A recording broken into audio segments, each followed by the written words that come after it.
السلام علیکم ناظرین، آج کی اس ویڈیو میں ہم آپ کو پاکستان میں موجود ایک کیٹو پہاڑ کے بارے میں بتانے جا رہے ہیں۔ اس سے پہلے کہ ہم اس خوبصورت کیٹو پہاڑ کے بارے میں بتائیں، آپ سے درخواست کرتے چلیں کہ یوٹیوب کے اس منفرد چینل دلکش ٹی وی کو سبسکرائب کرتے ہوئے ساتھ موجود گھنٹی کے بٹن کو بھی دبا دیں تاکہ ہر نئی آنے والی ویڈیو کی نوٹیفیکیشن آپ تک باقاعدگی کے ساتھ پہنچتی رہے۔ آئیے ناظرین، چلتے ہیں آج کے موضوع کی جانب۔ کوہ ہمالیہ، جس کا مطلب ہے برف کا گھر، یہ ایک پہاڑی سلسلہ ہے جو برصغیر پاک و ہند کو سطح مرتفع تبت سے جدا کرتا ہے۔ اس سلسلے میں دنیا کی 10 سب سے بڑی اونچی پہاڑی چوٹیاں ہیں۔ ہمالیہ دنیا کا سب سے اونچا پہاڑی سلسلہ ہے جس میں دنیا کی بلند ترین چوٹیاں بشمول ماؤنٹ ایورسٹ اور کیٹو موجود ہیں۔ دنیا کے سب سے بڑے دریا ہمالیہ کی برف پوش بلندیوں میں سے نکلتے ہیں۔ ان پہاڑوں میں سینکڑوں جھیلیں موجود ہیں۔ زیادہ تر جھیلیں 5000 میٹر سے کم بلندی پر واقع ہیں۔ 1856 میں اس پہاڑ کا پہلی بار گڈون آسٹن نے سروے کیا۔ تھامسن ماؤنٹ گمری بھی اس کے ساتھ تھا۔ اس نے ہی اس کا نام کیٹو رکھا تھا کیونکہ سلسلہ کوہ قراقرم میں یہ چوٹی دوسرے نمبر پر تھی، اس لیے گڈون آسٹن کے نام سے منسوب کیا جاتا ہے۔ کیٹو دنیا کی دوسری بلند ترین چوٹی ہے۔ یہ سلسلہ کوہ قراقرم پاکستان میں واقع ہے۔ اس کی بلندی 8611 میٹر 28251 فٹ ہے۔ کیٹو پہاڑی چوٹی کا پورا نام ماؤنٹ گڈون آسٹن ہے۔ اردو میں اسے چوگوری کہتے ہیں۔ بلتی زبان بولنے والے مقامی لوگ کیٹو کو اسی نام سے پکارتے ہیں۔ اب تک اس چوٹی کو سر کرنے کی کوشش میں تقریباً 75 سے زائد کوہ پیما جان سے ہاتھ دھو بیٹھے ہیں۔ یہ کیٹو کے نام سے دنیا بھر میں مشہور ہے اور ہمارے وطن عزیز پاکستان کا بھی بلند ترین پہاڑ ہے۔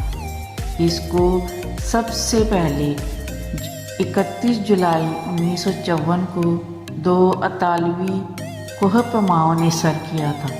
کیٹو کو ماؤنٹ ایورسٹ کے مقابلے میں زیادہ مشکل اور خطرناک سمجھا جاتا ہے۔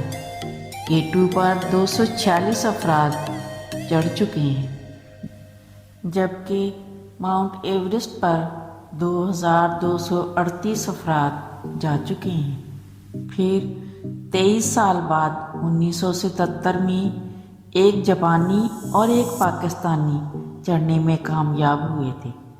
یہ پہلا پاکستانی اشرف امان تھا جس نے کیٹو کو تسخیر کیا تھا۔ اس کے بعد بہت سے کوہ پیما قراقرم کے اس اونچے ترین مقام تک پہنچنے میں کامیاب رہے ہیں۔ کیٹو کو سر کرنے کے لیے جون تا اگست بہترین مہینے ہیں۔ باقی سال یہاں کا موسم کوہ پیمائی کے لیے انتہائی نامناسب ہے۔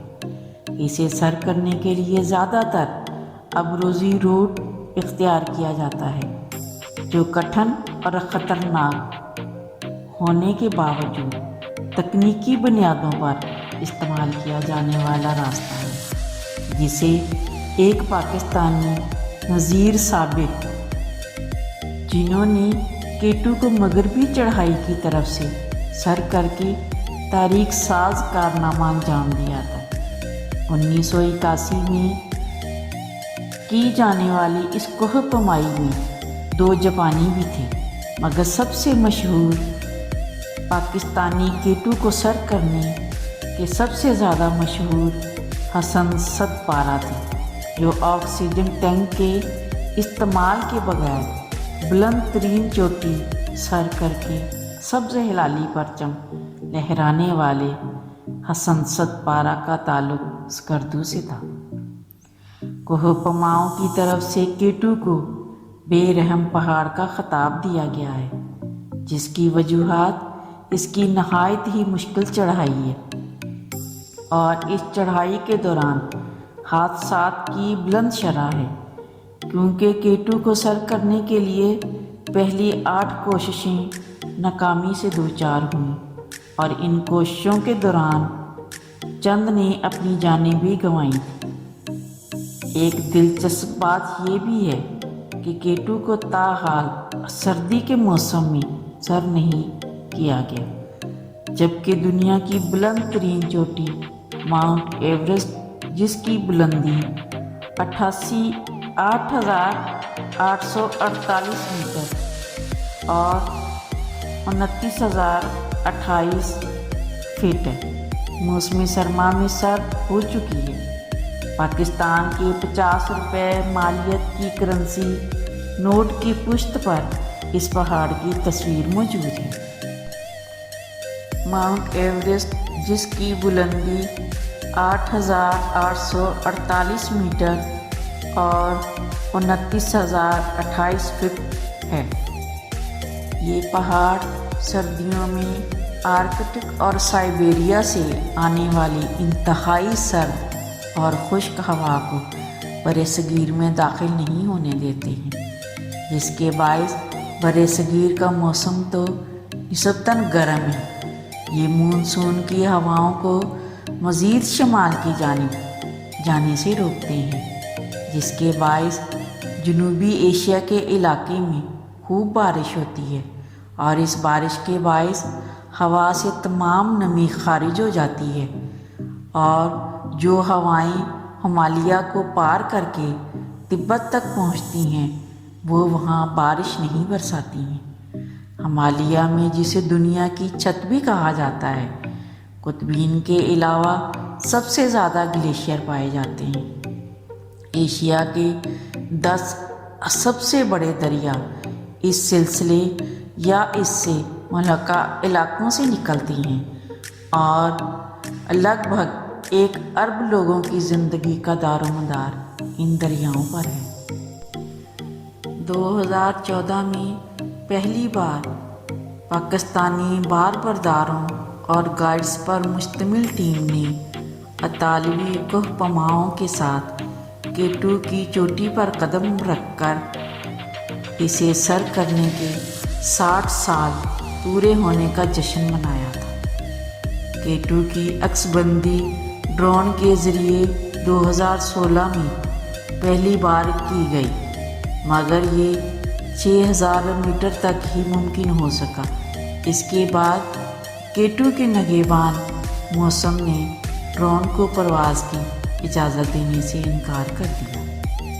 آخر میں اور سب سے اہم بات کہ جہاں بھی جائیں گندگی ہرگز نہ پھیلائیں اور وہاں کی صفائی کا خاص خیال رکھیں۔ نیز ہماری کاوشوں کا صلہ ویڈیو کو لائک کر کے دیں اور فیس بک، واٹس ایپ اور اپنے دیگر سیاحت کے شوقین دوستوں کے ساتھ شیئر کرتے ہوئے ہماری حوصلہ افزائی بھی کیجیے اور کمنٹ باکس میں اپنی قیمتی تجاویز سے ضرور آگاہ رکھیے گا۔ آج کی ویڈیو میں بس اتنا ہی۔ اللہ نگہبان۔